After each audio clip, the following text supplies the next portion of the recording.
નમસ્કાર દોસ્તો, દિલ્હીની અંદર આમ આદમી પાર્ટીના ગુજરાતના રાષ્ટ્રીય નેતા ગોપાલ ઇટાલિયા 2 દિવસ પહેલા આપણને દિલ્હીની ગલીઓમાં પ્રચાર કરતા જોવા મળ્યા. ત્યારે હવે ગુજરાતથી આમ આદમી પાર્ટી નેતા ઈસુદાન ગઢવી પણ દિલ્હી પહોંચી ચૂક્યા છે.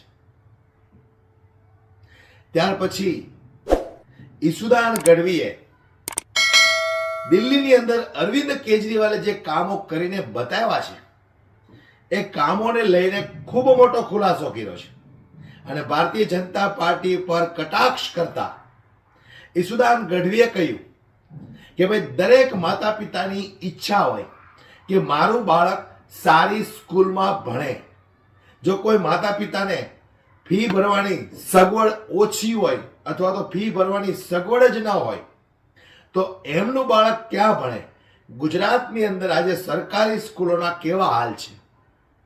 ત્યારે એની સામે દિલ્હીની અંદર જે રીતે સરકારી સ્કૂલની અંદર અત્યારે જે બાળકોને જે સુવિધાઓ મળી રહી છે, એમના માતા પિતાઓને ફી બાબતે જે રાહત મળી રહી છે, એના વિશે ઈસુદાન ગઢવીએ ભારતીય જનતા પાર્ટી પર કટાક્ષ કરતા શું કહ્યું? સૌથી પહેલા તો આપણે ઈસુદાન ગઢવીને સાંભળીએ.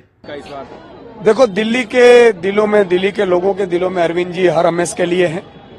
आपने देखा होगा कि अब तो गुजरातियों के दिलों में भी अरविंद जी हैं. पिछले चुनाव में 41 लाख. रज्जो, तू यहाँ? तू आज काम पे भी नहीं आई? आज मन्नू की स्कूल की बस लग गई है ना, इसलिए इसको छोड़ने आई थी. स्कूल की बस? पर तेरा मनु तो सरकारी स्कूल में पढ़ता है ना? हाँ जी दीदी, अब सरकारी स्कूलों में 200 बसें चल पड़ेंगी, जिसका फायदा मेरे मन्नू जैसे 10,000 बच्चों को होगा. सरकारी स्कूलों ਨੂੰ ਵੀ ਬਹੁਤ ਸ਼ਾਨਦਾਰ ਬੱਸਾਂ ਅਸੀਂ ਦੇਵਾਂਗੇ. ਪਹਿਲੇ ਬੈਚ ਵਾਸਤੇ 20,000 ਬੱਚੇ ਦਾ ਅਸੀਂ ਪ੍ਰਬੰਧ ਕਰ ਰਹੇ ਹਾਂ. वोट मिले. यहाँ पे भी मादीपुर में गुजराती थे, मैं घूम रहा हूँ, सबके दिलों में अब अरविंद जी बस गए. देखो, काम की राजनीति पे हिंदुस्तान में अगर कोई वोट मांग रहा है तो वो अरविंद जी है. अरविंद जी गाली गलौच नहीं करते हैं. ये इधर है ऐसा ऐसा. अरे क्या करने की जरूरत है भाई? हमारे बच्चे हैं. हर माँ का एक इच्छा होती है कि अपना बच्चा अच्छी स्कूल में पढ़े. आज अरविंद केजरीवाल जी ने वो करके दिखाया है. दूसरा, बीमार होते हैं तो पूछ कर तो नहीं होते, अकस्मात होता तो पूछ कर नहीं होते. तो गुजरात में भैया ऐसी हालत है कि जो बीमार हो ना, अस्पताल है, प्राइवेट में जाना पड़ता है, लाख लाख रुपये बिल होते हैं, गहने रखने पड़ते हैं. अच्छा, महिलाओं की यहाँ भाजपा बात कर रही है 2500 रुपये देंगे. अरे गुजरात में 30 साल में कोई 1 पैसा भाजपा कभी देती नहीं है. भाजपा खुद अमित शाह जी ने कहा था कि सब जुमले होते हैं, लेकिन यहाँ अरविंद जी गारंटियां पूरी करते हैं. हिंदुस्तान में एक ऐसे नेता है जो गारंटी देते हैं और पूरी करते हैं. आपने देखा होगा राजस्थान में 450 सिलेंडर का गारंटी मोदी जी ने दी थी, मना कर दिया सरकार ने. तो इनकी गारंटियां नहीं थी, उनके जुमले होते हैं. तो मुझे लग रहा है कि यहाँ दिलों में है. मैं बहुत सारी विधानसभा में घुमा हूं. इस बार 70 में से मुझे लग रहा है कि शायद सबका रिकॉर्ड तोड़ दे. आज योगी आदित्यनाथ जी भी आए. उन्होंने कहा कि हम तो प्रयागराज में अपने मंत्रियों के साथ हम प्रयागराज में डुबकी लगा लिए संगम में. क्या ये अपने मंत्रियों के साथ में डुबकी लगाएंगे यमुना में? जो भी प्रोमिसेस केजरीवाल जी ने किया एक भी पूरे नहीं किए हैं.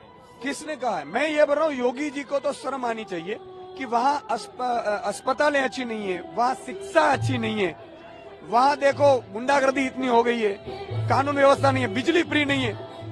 अरे योगी जी, नड्डा जी, आप देख लो. अरे यार, बातें करते हैं. उनके राज्यों में 20 राज्यों में जाए तो सही. और रही बात आस्था की, तो मैं किस मंदिर में पूजा करता हूँ वो उनसे क्या लेना देना है भाई? मैं भी चारण हूँ, गढ़वी हूँ, गुजरात से. माता जी का संतान, हमें को देवी पुत्र कहा जाते हैं. हमने कभी ऐसा नहीं किया कि मैं मेरी माँ का बेटा हूँ इसलिए वोट दो. वोट तो काम पे मांगते हैं. और रही बात अयोध्या जी के, तो दर्शन भी केजरीवाल जी ने किए थे और प्रयागराज में मंत्रियों के साथ जाएंगे भी से. जेपी नड्डा राष्ट्रीय अध्यक्ष बीजेपी के स्वास्थ्य मंत्री है. उन्होंने कहा कि मैं एज ए स्वास्थ्य मंत्री कह सकता हूँ कि दिल्ली के मोहल्ला क्लिनिक में फर्जी टेस्ट हुए हैं और करोड़ों के घोटाले हुए हैं. अरे गुजरात में तो बहुत हालत बुरी है. गुजरात में तो जो ये आयुष्मान कार्ड है ना, उनके चलते कितने लोगों की जान ले गई है. वो कैंप लगाते हैं बीजेपी वाले प्राइवेट अस्पताल से और फिर सर्जरी कर देते हैं. सर्जरी की जरूरत नहीं पड़ती है, ख्याति कांड है ये.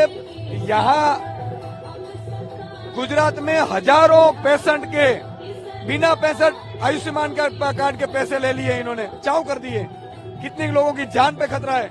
तो सबसे अच्छी बात तो ये है कि यहाँ सब सुविधाएं फ्री है। मोहल्ला क्लिनिक है। गुजरात में 5000 स्कूल पहले पिछले 5 साल में बंद किए हैं, यहाँ चालू हुई है। तो सवाल ये है कि उनकी नीयत नहीं है, उनको करना नहीं है। अगर केजरीवाल जी बोल रहे हैं कि मैं 2100 दे रहे हैं, सभी राज्यों में दूसरे दिन चालू कर दे 4400। केजरीवाल जी मोहल्ला क्लिनिक बना रहे हैं, बनाओ मोहल्ला क्लिनिक, ये नहीं करेंगे। તો 100% વાત સત્ય છે। આજે ગુજરાતની અંદર તમે જુઓ, સરકારી સ્કૂલો ખાલી શહેરોની અંદર તમે કંઈક ખૂણે ખચકે સરકારી સ્કૂલો દેખાશે।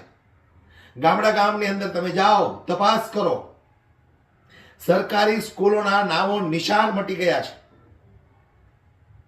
200 300 બાળકો વચ્ચે એક શિક્ષક હોય છે। નથી ઓરડાના ઠેકાણા, નથી પીવાના પાણીના ઠેકાણા, કોઈ પણ જાતની સુવિધા નહીં। અરે બ્લેક બોર્ડ નથી હોતું દિવાલ ઉપર। ઘણી બધી સ્કૂલો એવી છે ગુજરાતના ગામોની અંદર। ત્યારે ગુજરાતની અંદર 30 વર્ષથી શાસન કરતી આ ભારતીય જનતા પાર્ટી શા માટે ગુજરાતની અંદર સરકારી સ્કૂલોને સારી નથી કરતું? તો જ્યારે વિપક્ષના નેતાઓ સવાલ કરે છે ત્યારે ભારતીય જનતા પાર્ટીના નેતાઓ લોકોને એવા ઉઠા બનાવે છે કે ભાઈ સરકારી સ્કૂલમાં કોઈને ભણવું નથી, કોઈના બાળકો સરકારી સ્કૂલમાં ભણવા આવતા નથી, બધાને પ્રાઇવેટમાં જવું છે। આ વાતને હું તદ્દન વખોડું છું, કારણ કે સરકારી સ્કૂલની અંદર કોઈ પણ જાતની સુવિધા ના હોય તો એવો કયો મા બાપ છે કે જે પોતાના બાળકને ત્યાં ભણવા માટે મોકલે? તમે સુવિધા કરો, તમે લોકો સુવિધા કરો, બાળકો ભણવા માટે આવવા તૈયાર છે, પણ આ લોકોની નિયતમાં એટલી ખોટ છે એટલે સરકારી સ્કૂલોની અંદર એવા હવાતિયા ચાલે છે કે જ્યાં એક માતા પિતા પોતાના બાળકને મોકલતા અચકાય છે। અને આ લોકો પાછા એવા બણગા ફૂંકે છે કે કોઈ ત્યાં ભણવા આવતું નથી, કોઈનું બાળક સરકારી સ્કૂલમાં આવવા માટે રાજી નથી। પણ સરકારી સ્કૂલ તમે સારી કરો। આજે દિલ્હીની અંદર જુઓ તમે, સરકારી સ્કૂલો પ્રાઇવેટ સ્કૂલો કરતા પણ સારી।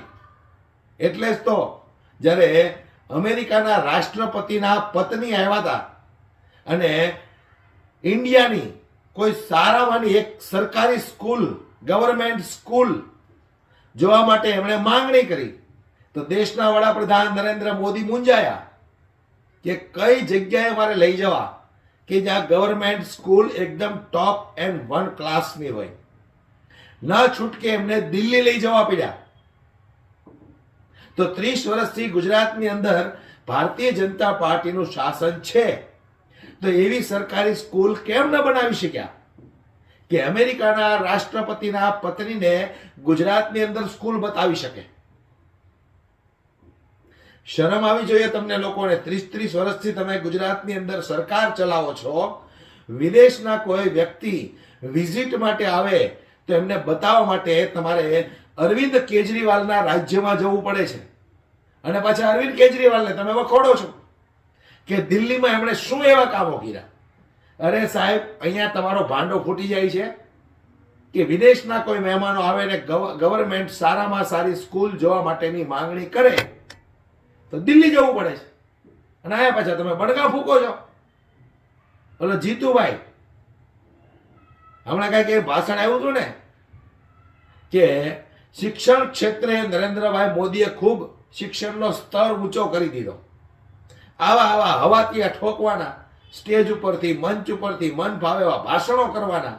અરે કામ કરીને બતાવો। જનતા કામની ભૂખી છે, ભાષણની ભૂખી નથી।